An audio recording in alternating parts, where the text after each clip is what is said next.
पप्पू यादव को लेकर जिस तरह से बिहार में सियासत हुई थी और अब तक पप्पू यादव की रिहाई नहीं हुई है। उनके कार्यकर्ता लगातार सेवा दल के माध्यम से लोगों तक जो है वो खाना पीना पहुंचा रहे थे। कई तस्वीरें आपने देखी। लेकिन आज हम पहुंचे हैं पप्पू यादव के जो प्रदेश अध्यक्ष हैं राजू दानवीर, उनसे जानेंगे कि क्या पप्पू यादव कब तक बाहर आ सकते हैं। कब तक पप्पू यादव बाहर आएंगे, पहला सवाल। अभी न्यायिक प्रक्रिया चल रही है और बहुत जल्द हम लोगों के बीच होंगे, क्योंकि ये तो राजनीतिक षड्यंत्र, एक तरह से कहिए तो सुनियोजित षड्यंत्र रचा गया था, जिसके कारण वो अंदर है। लेकिन हमें माननीय न्यायालय पे भरोसा है और न्याय की जीत होगी। जिस तरह से आप कह रहे हैं राजनीतिक षड्यंत्र, तो क्या चिराग पासवान के साथ जो हो रहा है ये भी क्या राजनीतिक षड्यंत्र है? बिल्कुल राजनीतिक षड्यंत्र है। अब ज़्यादा हम नहीं बोलेंगे, लेकिन हम एक चीज़ स्पष्ट कहना चाहेंगे कि बिहार में जो हालात थे कोरोना काल में, चाहे बाढ़ में, चाहे बहुत अन्य आपदा में, कोई भी नेता दिखते नहीं है बिहार में। और दिखते हैं तो सिर्फ इलेक्शन में, और दिखते हैं तो फेसबुक पर, दिखते हैं तो ट्विटर पर, और कहीं कोई धरातल पर नहीं। सिर्फ एक नेता को छोड़कर, वो है गरीबों के मसीहा आदरणीय पप्पू यादव जी को छोड़ के। चिराग पासवान के साथ जो जिस तरह से अभी चल रहा है, उनके चाचा पशुपति कुमार पारस ने उनके पार्टी पर राष्ट्रीय अध्यक्ष का जो कह रहे, उनका कहना है कि हम राष्ट्रीय अध्यक्ष हैं, चिराग पासवान का कहना है कि हम राष्ट्रीय अध्यक्ष हैं।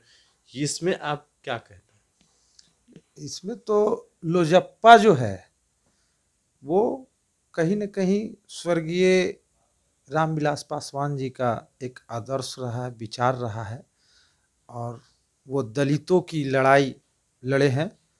और लोजप्पा आदरणीय स्वर्गीय रामविलास पासवान जी का ही है और उन्हीं के विचार वो रहेंगे। इसलिए लोजप्पा को कोई अलग नहीं कर सकता। लोजप्पा एक विचार अलग है। लेकिन लोजपा चिराग की, ये देखिए, हम तो कह रहे हैं कि रामविलास पासवान जी का ही लोजप्पा है। अब उसमें कोई कह दे कि इधर उधर, अब इस पर ज़्यादा हम प्रतिक्रिया नहीं दे सकते हैं, इसलिए कि अब बिहार के मुद्दों में आप नहीं रहते हैं, बिहार के साथ नहीं रहते हैं। बिहार में अभी कोरोना काल रहा, अभी बाढ़ का समय है। अब ये सब स्थिति में बिहार में जो नेता दिखते हैं, जितने भी, कहाँ दिखते हैं समय आपातकाल में? कोई दिखते हैं बिहार की जनता के साथ? कोई देखते हैं मुसीबत में? नहीं दिखते हैं। एक सवाल है कि जिस तरह से कोरोना संकट का दौर चला, लॉकडाउन हुआ, लेकिन उसके बावजूद जो महंगाई अब है वो आम लोगों पर जो है अपना कहर बरपा रही है। ऐसे में क्या होना चाहिए? सरकार से आप क्या कहेंगे? सरकार, सारे बिहार और देशवासी जानते हैं कि कोरोना जैसे आपात में सरकार ने, केंद्र सरकार हो चाहे बिहार सरकार हो, इसको अवसर बना के और वो लोगों पर मैंने एक्स्ट्रा लोड डाले हैं, चाहे पेट्रोल में हो, डीजल में हो, या अन्य वस्तु में। कोरोना का दिखा के कि कोरोना में जो घाटा लगा इसको कैसे कवर किया जाएगा, ये वो मैंने एक्स्ट्रा डाल के उस पर चलाया जा रहा है। तो ये कहीं ना कहीं जनता पर ही बोझ पड़ रहा है, उसके जेब में डाका डालने का काम। ये मैंने कोरोना को अवसर बना के, अब आपदा को भी अवसर बना के और ऐसे काम कीजिएगा कि 50 से 75% बढ़ा दीजिएगा। कोरोना काल को लेके हम इतना रेट बढ़ा देंगे तो बताइए, अब फिर जब सामान्य हो जाएगी स्थिति, तब आप रेट नहीं कम करते हैं, वो आपका रेट फिक्स हो जाता है। फिर आप जब भी बढ़ाइएगा तो उस रेट से ऊपर ज्यादा बढ़ाइएगा, आप कम नहीं कीजिएगा। जिस समय इंटरनेशनल लेवल में कच्चे तेल की कीमत अधिक थी, आज से 7 साल पहले, तो भी इंडिया में जो डीजल पेट्रोल की कीमत थी वो 70-72 के इर्द गिर्द थे। आज के डेट में कच्चे तेल की कीमत कम है, तो रेट फिर सतत क्यों है? बहुत सारे बात है। आपको हमने बताया था 20.56 लाख करोड़ रुपया आपने इस 7 साल में टैक्स से वसूले हैं। एक सवाल है कि क्या आपने किया? बिहार को वही किया, देश को वही किया। कि नीलामी की स्थिति में ला दिए। बहुत सारे सरकारी संस्थान जो है प्राइवेटीकरण हो रहे हैं। तो ये बहुत सारे बिंदु पर है। एक सवाल है कि कोरोना काल में जो लोग मरे उनको पहले सरकार ने कहा था कि 4 लाख रुपया मुआवजा दिया जाएगा, लेकिन अब केंद्र सरकार कह रही है कि अगर हम मुआवजा बीमारी में देना शुरू करेंगे तो कई ऐसी बीमारी हैं जिसमें मुआवजा देना पड़ेगा और उसके बाद जो सरकार का जो खजाना है वो खाली हो जाएगा।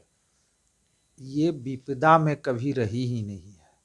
हमने स्पष्ट आपको बोला कि ये सरकार जो है, केंद्र सरकार हो चाहे राज्य सरकार हो, बिहार की बात करें चाहे देश की बात करें, ये हमेशा कोरोना जैसे आपदा में भी अवसर बना के लूटने का काम किए। हम तो आपको बता रहे हैं। आज स्थिति है कि पेट्रोल डीजल के दाम बढ़ने से सारे वस्तुओं का दाम बढ़ गया है, ट्रांसपोर्टिंग की वजह से, ये वजह से, बहुत तरह की वजह से। तो आप 4 लाख पहले आप बोल देते हैं कि हम देंगे, आप बोलते हैं कि नहीं देंगे, आर्थिक तंगी से मर गए हैं, ये मर गए हैं, कोरोना में मर गए, हम नहीं देंगे, बहुत तरह के मने उसमें। तो आम आदमी क्या करेगा? आम आदमी आवाज उठाने के अलावा और क्या करेगा? आप जबरदस्ती डाका डालिए, लेकिन एक समय आएगा कि जब आपको जनता की जरूरत होगी, उस समय जनता आपकी हिसाब लेगी।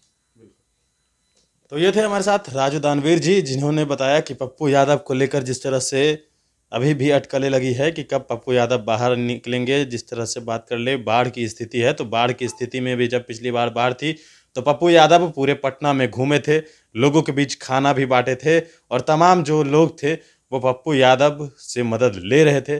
अब देखने वाली बात ये होगी कि जब राजधानी पटना में फिलहाल अभी मानसून है और कहीं ना कहीं कई जो थाने हैं राजधानी पटना के, एक थाना राजीव नगर थाना, जहां आपने देखा कि किस तरीके से बारिश का पानी जमा हो गया और कई इलाकों में बाढ़ आया हुआ है। अब देखने वाली बात यह होगी कि कब पप्पू यादव जेल से बाहर आते हैं। बाकी की तमाम अपडेट्स के लिए बने न्यूज़ फाउंडेशन के साथ। नमस्कार।